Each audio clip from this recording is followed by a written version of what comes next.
Afzal Baloch फ़्राप class inter ऐं जीअं त फस्ट ईयर क्लास ज़ोर ऐं शोर सां हली रहिया आहिनि ऐं गुज़ारिश कंदुमि सभिनीनि शागिर्दनि खे बि उहो बि अची पंहिंजी फस्ट ईयर क्लास वठनि जीअं त पढ़ाई बहितरीनु नमूने सां हली रही आहे ऐं भरपूर नमूने सां हली रही आहे ऐं सभिनीनि फस्ट ईयर क्लास जे शागिर्दनि खे गुज़ारिश कंदुमि त पंहिंजो वक़्तु ज़ाया न कयो ऐं क्लासिस अटेंड कयो। अॻे वारे बस आया हुआसीं, बहितरीनु माहौल आहे कॉलेज जो, तव्हांजो लैब्स हली रहियूं आहिनि, तव्हांजा क्लासिस बहितरीनु नमूने प्रोफेसर साहिबान अटेंड करे रहिया आहिनि, पंहिंजो वक़्तु न मिरायो, महिरबानी करे पंहिंजा क्लास अटेंड कयो।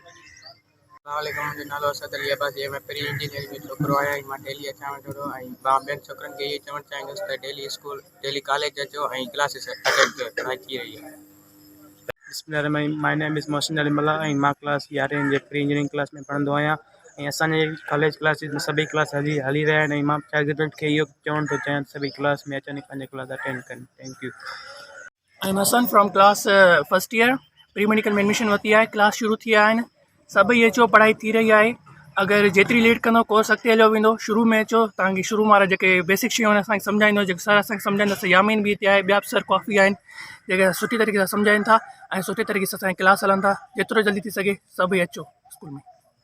अस्सलाम वालेकुम, मां अली अब्बास कुरैशी, प्री मेडिकल में मां पढ़ंदो आहियां।